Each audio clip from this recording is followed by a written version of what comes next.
परिवार की आप बात कर रहे हैं ना, भाजपा संघ की, इनके लोगों ने श्राइन बोर्ड से पैसे लेके अपनी बिल्डिंग्स कंस्ट्रक्ट की हैं जो अपने दफ्तरों में और अपने रेजिडेंसेस में तब्दील की है। उत्तर भारत का इस्लामीकरण करना जरूरी है और विद इन उत्तर भारत जम्मू संभाग जो 10 जिले हैं, इस्लामीकरण से मतलब क्या कट्टरता की बात कर रहे हैं आप? हिंदुओं के नरसंहार को आज तक मीडिया, खासकर नेशनल मीडिया और भारत सरकार माइग्रेशन कहती है। शर्म आनी चाहिए। एक नरसंहार हुआ, उस वक्त सरकार किसकी थी? भाजपा की, भाजपा समर्थित सरकार थी। उसी भाजपा की सरकार को जनता ने तो 2014 में चुना है ना। भाजपा के खिलाफ ही तो एकम सनातन भारत दल खड़ा है ना। मैं खिलाफ की बात नहीं कर रहा हूँ। भाजपा जब पार्टी में आई थी तो मोदी जी ने सबका साथ सबका विकास का नारा लगाया था। उस वक्त ये नहीं कहा था कि मैं जो राजनीति कर रहा हूँ वो करूंगा। क्या ये फंड इस तरफ भी डाइवर्ट हो रहा है कि जो बीजेपी के सहयोगी, जो अलग अलग पार्टियां, आरएसएस हो चाहे अलग अलग जो और भी बजरंग दल हो, चाहे कोई भी उनके सहयोगी पार्टियां हैं, उनके अंदर ये पैसा पंप तो नहीं हो रहा कहीं? 100% आरटीआई फाइल की गई थी बारीदार समाज के द्वारा। मोदी जी हिंदू विरोधी है या खाली हिंदू का ढोंग करते हैं, आप ये कह रहे हैं? मोदी जी पॉलिसी के लेवल पे देखेंगे तो हिंदू विरोधी हैं, एंटी सनातन हैं, सनातन से घृणा करने वाले हैं, गौरक्षकों को गुंडा कहने वाले हैं। अगर मुस्लिम मोदी सरकार की यही राजनीति होती तो कर्नाटका में चुनाव से पहले मुस्लिम की आरक्षण खत्म की गई। ऐसा है हाँ, कि वो क्योंकि वो चुनावी हिंदू हैं।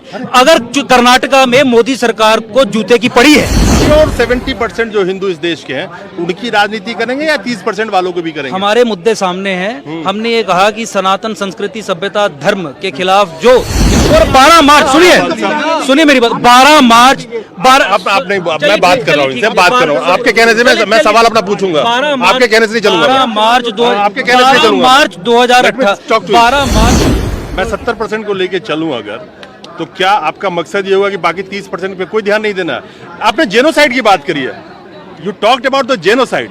जिस जेनोसाइड का प्रोपेगेंडा गोदी मीडिया के द्वारा फैलाया जाता है, जो कहीं एग्जिस्ट नहीं करता, कई बार तब भी आपके दिमाग में जहन में भर दिया जाता है, तो एकम सनातन धर्म दल जो होगा तो क्यों नहीं ऐसा कर दिया कि सबको साथ लेके चलने की बात क्यों नहीं कर दिया? कौन जेनोसाइड कर रहा है इस देश? मैं बता रहा हूं कि मोदी सरकार का एजेंडा है सचर कमेटी रिकमेंडेशंस को क्रियान्वित करना। सचर कमेटी रिकमेंडेशन कर रहे हैं सचर कमेटी के? सर मैं बता रहा हूं सचर कमेटी। और आने वाले 2024 के लोकसभा चुनावों में हर जगह से cross the length and breadth of the country चुनाव लड़ा जाएगा। हम कैंडिडेट्स खड़े, कहां से लाएंगे उसकी चिंता आप मत करिए, हम कर वो हम आपको बताएंगे भी नहीं। दोस्तों का जो एकम सनातन भारत दल जो होगा, तो अगर मैं प्योरली बात करूं, 80-20 की मैं बात नहीं करूंगा, मैं 70-30 की बात कर लेता हूं। एकदम प्योर 70% जो हिंदू इस देश के हैं उनकी राजनीति करेंगे या 30% वालों को भी करेंगे? हमारे मुद्दे सामने हैं। हमने ये कहा कि सनातन संस्कृति, सभ्यता, धर्म के खिलाफ जो जेनोसाइडल प्रोसेसेस अनलीश किए गए हैं उसे रिवर्स करने का हम काम करेंगे। संघर्ष हमारा वही है। इस प्रोसेस में, इस सनातन के सशक्तिकरण में जो जो लोग इसके खिलाफ काम कर रहे हैं उनकी कोई बात नहीं होगी। आप 70% को ही लेके चलिए। मैं 70% को लेके चलूं अगर, तो क्या आपका मकसद ये होगा कि बाकी 30% पे कोई ध्यान नहीं देना? आपने जेनोसाइड की बात करी है, you talked about the genocide. जिस जेनोसाइड का प्रोपेगेंडा गोदी मीडिया के द्वारा फैलाया जाता है, जो कहीं एग्जिस्ट नहीं करता, कई बार तब भी आपके दिमाग में जहन में भर दिया जाता है, तो एकम सनातन धर्म दल जो होगा तो क्यों नहीं ऐसा कर दिया कि सबको साथ लेके चलने की बात क्यों नहीं कर दिया? कौन जेनोसाइड कर रहा है इस देश? मैं बता रहा हूँ, 1990 में किसने जेनोसाइड किया कश्मीर वैली में? किसने किया? किसने किया? हिंदुओं का नरसंहार जम्मू कश्मीर में हुआ और हिंदुओं के नरसंहार को आज तक मीडिया, खासकर नेशनल मीडिया और भारत सरकार माइग्रेशन कहती है। शर्म आनी चाहिए। एक नरसंहार हुआ, उस वक्त सरकार किसकी थी? भाजपा की, भाजपा समर्थित सरकार थी। उसी भाजपा की सरकार को जनता ने तो 2014 में चुना है ना। भाजपा के खिलाफ ही तो एकम सनातन भारत दल खड़ा है ना। मैं खिलाफ की बात नहीं कर रहा हूँ। भाजपा जब पार्टी में आई थी तो मोदी जी ने सबका साथ सबका विकास का नारा लगाया था। उस वक्त ये नहीं कहा था कि मैं जो राजनीति कर रहा हूँ वो करूंगा। तो उसी फ्रॉड के अगेंस्ट तो एकम सनातन भारत दल खड़ा है ना। आप जो बात कह रहे हैं उस बात को हम समझते हैं, मानते हैं, तभी तो एक सनातनी विकल्प खड़ा करने का प्रयास हमने किया है ना। आज एकम सनातन भारत दल उन्हीं सब विध्वंसों के खिलाफ जो है वो बात है। आज मेतेई हिंदुओं पे हमले हो रहे हैं, सरकार मौन है। हिंदुओं के नरसंहार को नरसंहार नहीं माना जाता। 47 में ये वही सरकार है, वही राज्य सत्ता है जिसने 5 करोड़ हिंदुओं को एक इस्लामी मुल्क को सौंप दिया। क्या भविष्य था उनका? और आप समझ सकते हैं कि कितनी घृणा रही होगी कि हम 4-5 हिंदुओं को मरने के लिए, 4-5 करोड़ हिंदुओं को मरने के लिए छोड़ सकते हैं। तो जो 5 लाख कश्मीरी हिंदू वहां से निकले 90 के समय में, उनकी तो बात ही छोड़ दीजिए। और जम्मू संभाग में राजौरी, पुंछ, डोडा, किश्तवाड़, ये मुस्लिम बहुल क्षेत्र हैं जम्मू संभाग के। यहाँ पे आतंकी हमलों में और उसके अलावा जो रेडिकलाइजेशन और इंडोक्ट्रिनेशन के चलते हिंदुओं को वहां पे खत्म किया जा रहा है। और टारगेटेड किलिंग्स, अभी हिंदू हो तो गोली मारी जाएगी कश्मीर में, जो भी हो रही है। ये हिंदू नरसंहार तो निरंतर चल रहा है। और हिमालय का इस्लामीकरण। देखिए चीफ मिनिस्टर महबूबा मुफ्ती 2018 में 14 फरवरी 2018 का एक 5 पन्ने का आदेश निकालती है, जिसमें वो कहती है कि जम्मू संभाग में अगर कोई मुसलमान जमीन पर कब्जा करेगा तो कोई डीएमएसएसपी उसके खिलाफ कार्रवाई नहीं करेगा। जिसमें वो कहती है कि अगर कोई मुसलमान गौहत्या करेगा, बोवाइन स्मगलिंग करेगा, कोई डीएमएसएसपी उसके खिलाफ सेक्शन 188 आरपीसी और prevention of cruelty to animals act के तहत कार्रवाई नहीं करेगा। ऐसी चीजें हुई हैं, इन प्रोसेस से हम लड़ने का काम कर रहे हैं। और सुनिए, ये डिक्लेयर्ड ऑब्जेक्टिव है कि इंडिया जो अनफिनिश्ड चैप्टर है इस्लाम का, उसे फिनिश करने के लिए सनातन का इस्लामीकरण जरूरी है। सनातन का इस्लामीकरण तब होगा जब उसका पालना यानी हिमालय का इस्लामीकरण होगा, और हिमालय के इस्लामीकरण के अंदर उत्तर भारत का इस्लामीकरण करना जरूरी है। और विद इन उत्तर भारत जम्मू संभाग जो 10 जिले हैं, इस्लामीकरण से मतलब क्या, कट्टरता की बात कर रहे हैं आप? इस्लामीकरण का मतलब क्या? डेमोग्राफी को चेंज करना, हिंदू बहुल क्षेत्रों को मुस्लिम बहुल क्षेत्र कन्वर्ट कर देना उतने समय काल में जो बहुत अलार्मिंग कैटेगरी में उसमें जो 500 साल में होना है वो 10 साल में करना, वो 15 साल में करना, कानून बना के करना, रोहिंग्या और बांग्लादेशीज को सेटल करके करना, आपकी फॉरेस्ट लैंड्स हो, रिवर बेड्स हो, स्टेट लैंड्स हो, वहां पे सरकारी तंत्र को इस्तेमाल करके गैर कानूनी तरीके से मुसलमानों को बसाना, इसकी बात हम कर रहे हैं। जो जम्मू कश्मीर में हो रहा है, हिमाचल में हो रहा है, आपके उत्तराखंड में हो रहा है, आप जाइए हरिद्वार का हाल देखिए क्या है, आपके तमिलनाडु में हो रहा है, वेस्ट बंगाल में हो रहा है, रोहिंग्या और बांग्लादेशीज की प्रॉब्लम आप देख लीजिए। आज भारत का जो होम मिनिस्टर है, फॉरेनर्स एक्ट के तहत उस पर रिस्पॉन्सिबिलिटी है कि इन्हें क्वारंटाइन करके कहीं रख के आप इनको बाहर भेजिए, लेकिन ये समाज में घुलने मिलने दे रहे हैं। और जो कि नेशनल सिक्योरिटी थ्रेट है, आज वहां की सिक्योरिटी एजेंसीज जम्मू कश्मीर की कहती हैं कि इन्होंने सिक्योरिटी एस्टैब्लिशमेंट्स के अराउंड, मिलिट्री एस्टैब्लिशमेंट्स के अराउंड अपनी इलीगल सेटलमेंट किए कि इन्होंने रोहिंग्या और बांग्लादेशीज ने। कौन है वो? जिसने सुंजवा टेरर अटैक में अपनी योगदान दिया, जो ओवरग्राउंड वर्कर्स हैं। तो देखिए ये किसके एजेंडा पे चल रही है। शर्मा जी, अंकुर जी, आप जितने भी एजेंडा बता रहे हैं ना, वो मौजूदा मोदी सरकार के ऑलरेडी एजेंडा, इसी एजेंडे पे राजनीति उनका बेस्ड है। जो उनका स्ट्रक्चर है ना पॉलिटिक्स का आज के डेट में, है ना, उसी मैं वही कह रहा हूँ।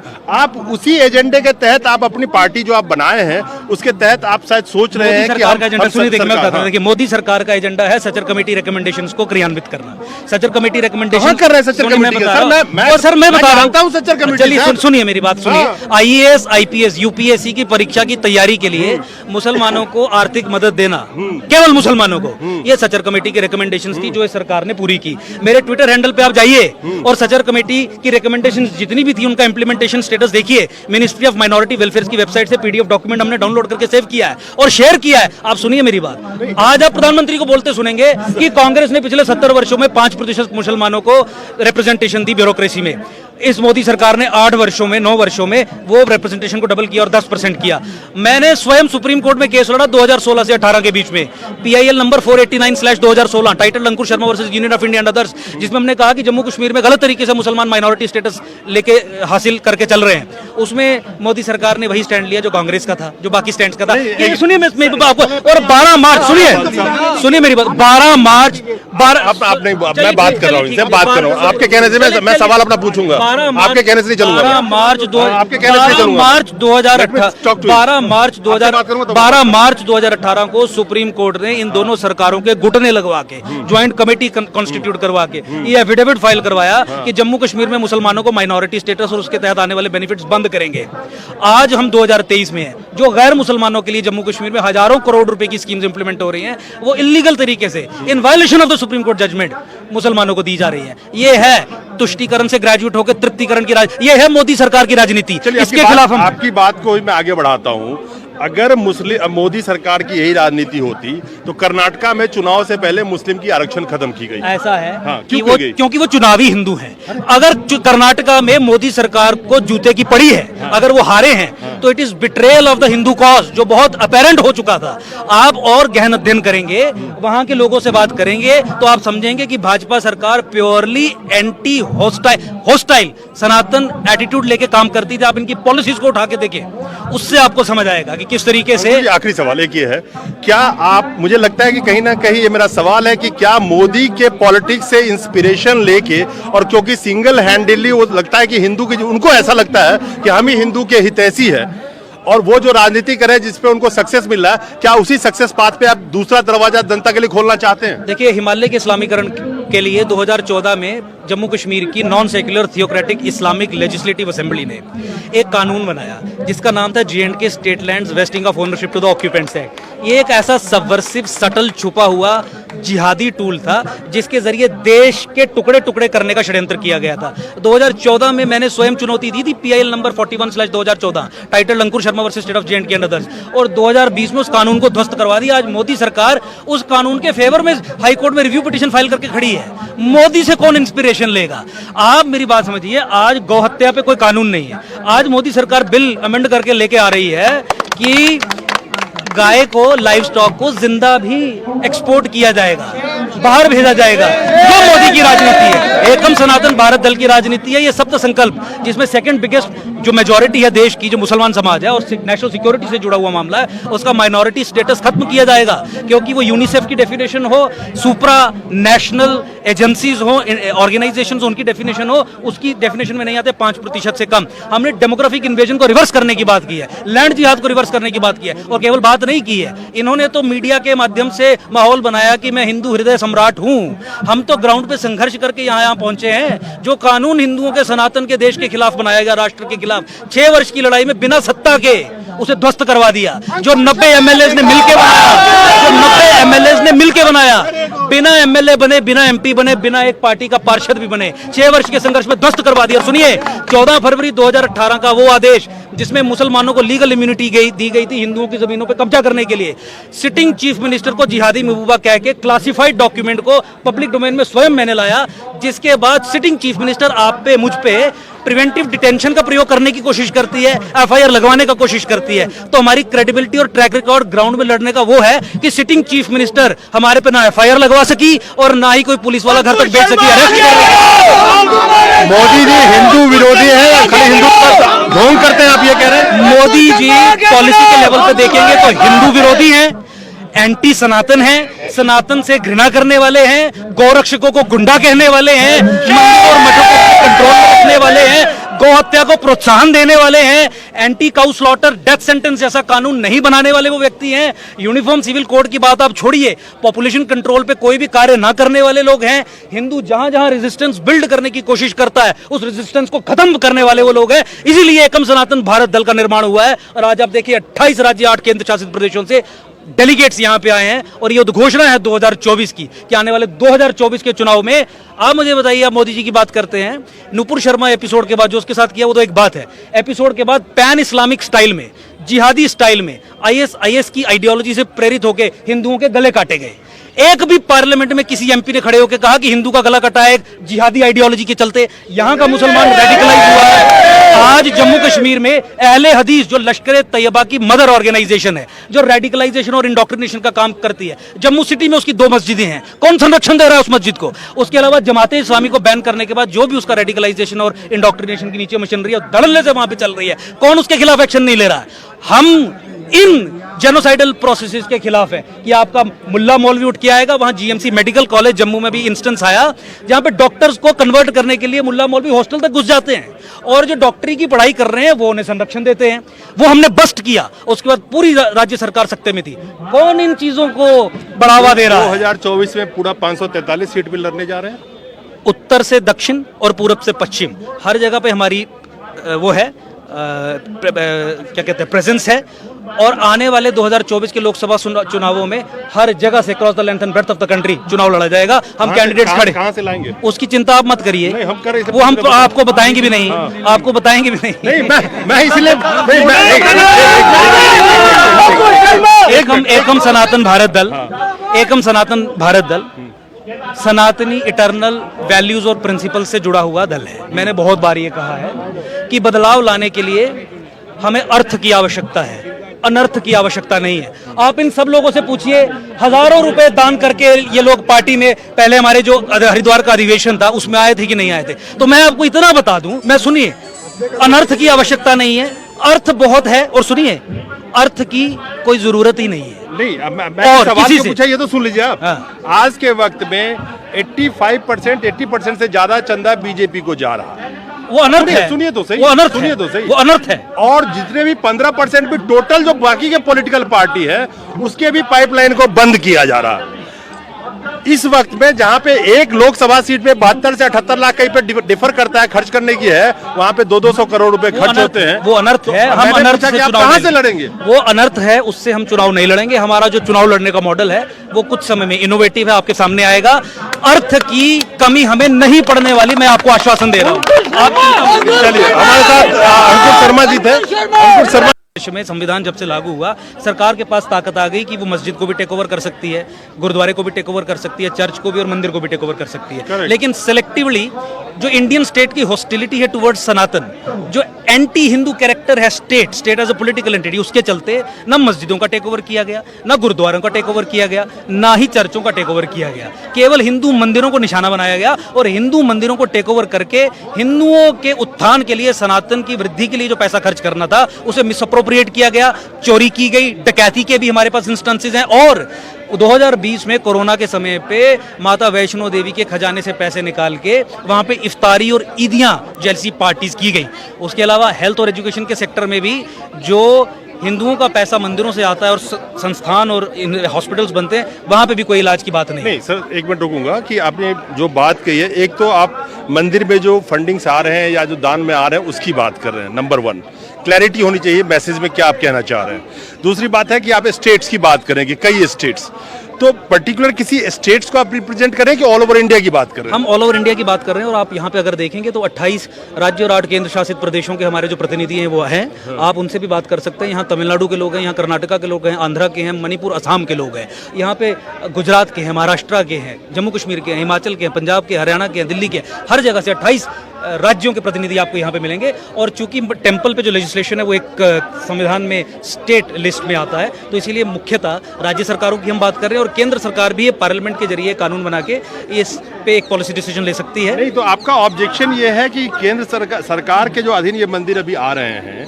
या उनको लाए जा रहे हैं, उसमें जो चंदे आ रहे हैं या जो चढ़ावा आ रहा है, जो पैसे आ रहे हैं, उस पैसे को मिसयूज करने पे आपको ऐतराज है कि आप चाहते हैं कि आप वो सीधा आप लोगों के अंडर में हो? नहीं, मिसयूज करना, एक मैंने बताया कि किस तरीके से सरकार दुरुपयोग कर रही है, वो एक अलग विषय है। ठीक है। विषय ये है कि हिंदुओं के प्लेसेस ऑफ वर्शिप या रिलीजियस इंस्टीट्यूशंस को टेक ओवर करने का सरकार के पास संवैधानिक हक नहीं है।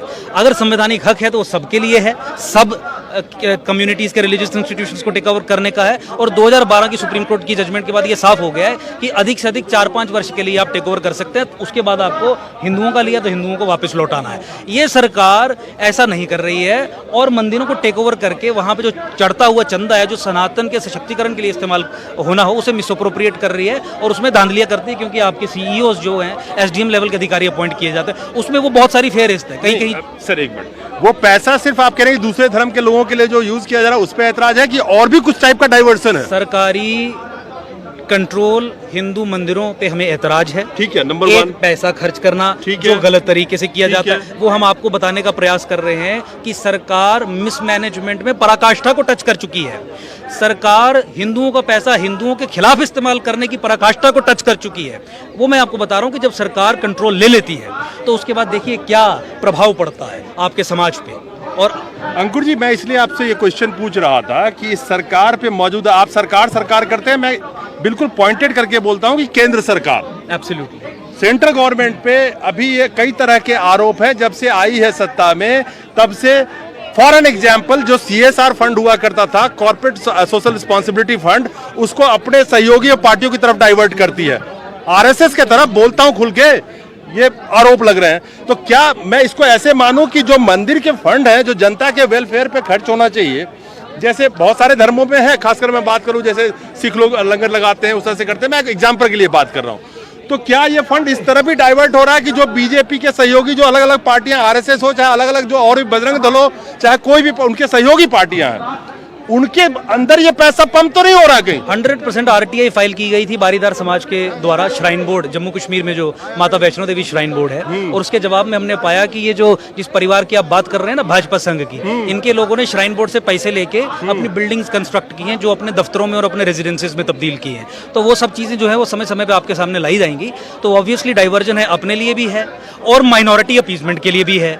जो अभी तुष्टिकरण से ग्रेजुएट होकर तृप्तिकरण की तरफ बढ़ गया है, उस संबंध में भी है। अंकुर शर्मा जी, एक सवाल बहुत अहम उठता, जिस मोदी जी ने कहा था और लगातार कहते हैं कि ना खाऊंगा ना खाने दूंगा, उनके नाक के नीचे उन्हीं के से जुड़े संस्थाएं, उन्हीं के पार्टी से जुड़े संघ की आप बात कर रहे हैं, आप भी कह रहे हैं इस बात को, तो क्या मोदी जी को पता नहीं है ये बात? बिल्कुल पता है, उनकी स्वेच्छा से हो रहा है, सब कुछ क्यों नहीं पता है। और इसीलिए तो हम इस कंक्लूजन पे पहुंचे हैं कि ये पॉलिटिकल व्हीकल्स नहीं है सनातन संस्कृति सभ्यता धर्म की लिबरेशन के, जो आज जकड़ी हुई है, खासकर पोस्ट इंडिपेंडेंस, क्योंकि स्टेट ऑफ इंडिया की इंपीरियल कंस्ट्रक्ट है जो पॉलिसीज ऐसी प्लांट अपने अंदर लिए बैठा है, ऐसे इंडिविजुअल जैसे प्लांट किए गए हैं जो सनातन के मूल सेंसिटिविटीज जो है उनके खिलाफ ही करने का काम करता है। तो इनकी स्वेच्छा से है, चूंकि इस कंक्लूजन पे हम पहुंच चुके हैं कि ये नहीं कर सकते हैं देश का भला, इसीलिए तो पॉलिटिकल पार्टी हमने रजिस्टर करवाई और आज जंतर मंतर पे आपके सामने खड़े हैं। एक बार दोबारा नाम बताइए, पॉलिटिकल पार्टी कौन सी? एकम सनातन भारत दल। इससे पहले एकजुट जम्मू नाम से पॉलिटिकल पार्टी इलेक्शन कमीशन के साथ रजिस्टर्ड थी, वो जम्मू संभाग में रह के सनातन के हिमालय के इस्लामीकरण के खिलाफ जंग लड़ रही थी। वहां पे कानून बनाया गया, ठीक है, मैं कानून बनाया गया, सुनिए, वहां पे जम्मू कश्मीर में विधानसभा को इस्तेमाल करके कानून बनाया गया, जिस कानून के जरिए सरकारी भूमि पे केवल और केवल मुसलमानों को बसाने का षड्यंत्र था। 6 वर्ष के संघर्ष में उस कानून को हमने ध्वस्त करवाया। Roshni act, J&K state land vesting of ownership documents act. तो कहने का मतलब यह है कि सरकारी तंत्र ऐसा जकड़ा हुआ है कि आपकी विधानसभा, आपके पार्लियामेंट को इस्तेमाल करके पाकिस्तान, OIC कंट्रीज, जिहादी पैन इस्लामिक जो ताकतें हैं, उनके एजेंडा को आगे बढ़ाने का काम कर रहा है और ये लोग फैसिलिटेट करते हैं। ये इतने जकड़े हुए हैं, जितनी भी existing mainstream political parties हैं, ये Indian state as a political जो एब्स्ट्रैक्ट एंटिटी है उसके ऑपरेटर्स में ऐसे जकड़े हुए हैं कि ये जो भारत और सनातन विरोधी ताकतें हैं उनके काम को फैसिलिटेट करने का काम करती है। उस कंक्लूजन पे पहुंचने के बाद ही हमने एकम सनातन भारत दल का निर्माण किया है। दोस्तों आपने ये वीडियो देखा होगा जिसमें माननीय अंकुश शर्मा जी ने भाजपा के वो हर कार्य जो सनातन विरोधी है, सनातन को कमजोर करने वाले हैं, उन सब की पोल खोल के रख दी है इस वीडियो में। तो माननीय रिपोर्टर साहब व एंकर साहब थोड़ा विचलित हो गए। दोस्तों आज कुछ मीडिया की हालत ये हो गई है कि सच को सच कहने व झूठ को झूठ कहने के लिए भी उनको भाजपा की चाटुकारिता करनी पड़ती है। वो चाटुकारिता में इतने डूब गए हैं कि उनको भाजपा के कुक्रम दिखाई ही नहीं देते हैं। दोस्तों मीडिया की यह स्थिति बड़ी खतरनाक है। दोस्तों आज का मीडिया सत्ता पक्ष की गलत नीतियों को व सनातन विरोधी नीतियों को उजागर करने के बजाय उन पर पर्दा डालने का कार्य कर रहा है, जो बड़ा ही दुखदायी व देश के संविधान के विरुद्ध व सनातन व देश के विरुद्ध है। दोस्तों आज मीडिया की यह हालत इतनी खराब हो गई है कि भाजपा के 10 कुकर्म बता दे तो मीडिया मानने को राजी नहीं है। ये कुकर्म भाजपा ने किए हैं। दोस्तों आज मीडिया अनुच्छेद 370 हटने के बाद जम्मू कश्मीर में बीजेपी द्वारा बैकडोर से जो अनुच्छेद 370 को पुनः स्थापित किया जा रहा है या प्रयास किया जा रहा है, उस पर कोई बात ही नहीं करता। हिंदुओं की टारगेट किलिंग पर कोई बात नहीं करता आज का मीडिया, जम्मू विरोधी नीतियों पर कोई बात नहीं करता, भाजपा की मुस्लिम तुष्टिकरण नीतियों पर कोई बात नहीं करता, गौ माता पर राष्ट्रीय कानून बने इस पर कोई बात नहीं करता, माँ गंगा की बात नहीं करता, वक्फ बोर्ड व प्लेसेस ऑफ वर्शिप एक्ट की बात नहीं करता, लव जिहाद व लैंड जिहाद की बात नहीं करता, भारत के इस्लामीकरण की जो प्रोसेस चल रही है उस पर बात नहीं करता, यूनिफॉर्म सिविल कोड पे बात नहीं करता, जनसंख्या असंतुलन हो रही है देश में उस पर बात नहीं करता, देश में बढ़ते हिंदुओं के मंदिरों व हिंदुओं पर हमले हो रहे हैं उसकी बात नहीं करता, वह धर्मांतरण की बात नहीं करता। दोस्तों ऐसे हजारों मुद्दे हैं जिन पर आज भाजपा की नरेंद्र मोदी सरकार व देश की मीडिया बात करने को राजी नहीं है। सिर्फ हिंदुओं को गुमराह करके उनसे वोट ऐंठने का कार्य कर रही है भाजपा की नरेंद्र मोदी सरकार। दोस्तों भाजपा सिर्फ चुनावी हिंदू है, सनातन विरोधी है, दीनी तेजी है। दोस्तों आज देश के संसाधनों पर केंद्र की भाजपा सरकार व मोदी सरकार तुष्टिकरण व तृप्तिकरण नीति के चलते देश में 300 से ज्यादा योजनाएं चला रही है सिर्फ मलेच्छों के लिए, और देश का व हिंदुओं का संसाधन इन मलेच्छों को लुटा रहे हैं। लेकिन देश का मीडिया इन बातों पर बात ही नहीं करता। दोस्तों आज भारत का सनातनी धर्म के प्रति दृढ़ संकल्पित न होकर बल्कि पार्टी व व्यक्ति के पीछे भाग रहा है आज का सनातनी। दोस्तों वीडियो के पार्ट में एक एंकर साहब बोल रहे हैं कि अंकुर जी आप मोदी से इंस्पायर होकर ये पार्टी बनाए हो, तो अंकुर जी ने बड़ा ही इंटरेस्टिंग जवाब दिया है कि जो व्यक्ति या जो पार्टी सनातन धर्म व सनातन संस्कृति के विरोधी हो, जो व्यक्ति गोरक्षकों को गुंडा कहता हो, जो व्यक्ति दिन की सेवा में 300 से ज्यादा योजनाएं चला रहा हो, उस व्यक्ति से कौन इंस्पायर हो सकता है। दोस्तों इन्हीं सनातन विरोधी नीतियों की वजह से एक कम सनातनवाद दल का निर्माण किया गया है ताकि देश के सनातनियों को एक मजबूत विकल्प दिया जा सके और सनातनी मुद्दों को उठाया जा सके और उन पर कार्य किया जा सके। दोस्तों माननीय अंकुश शर्मा जी ने कहा है कि हम सिर्फ 80% सनातनियों की ही राजनीति करेंगे, उनसे ही वोट मांगेंगे, सिर्फ उनके लिए ही कार्य करेंगे। और 2024 के चुनाव में एक कम सनातन भारत दल 400 प्लस सीटों पर चुनाव लड़ेगी और पूरे भारत में, ताकि संसद में ज़्यादा से ज़्यादा सनातनी वॉइस पहुंचाई जा सके और सनातन के लिए काम किया जा सके। इसलिए दोस्तों एक कम सनातन भारत दल व इस पार्टी से जुड़िए और इस पार्टी को आगे बढ़ाइए, इस पार्टी को फुल सपोर्ट कीजिए। दोस्तों आज के लिए इतना ही, मिलते हैं नेक्स्ट वीडियो में, तब तक के लिए जय हिंद, जय हिंदू राष्ट्र।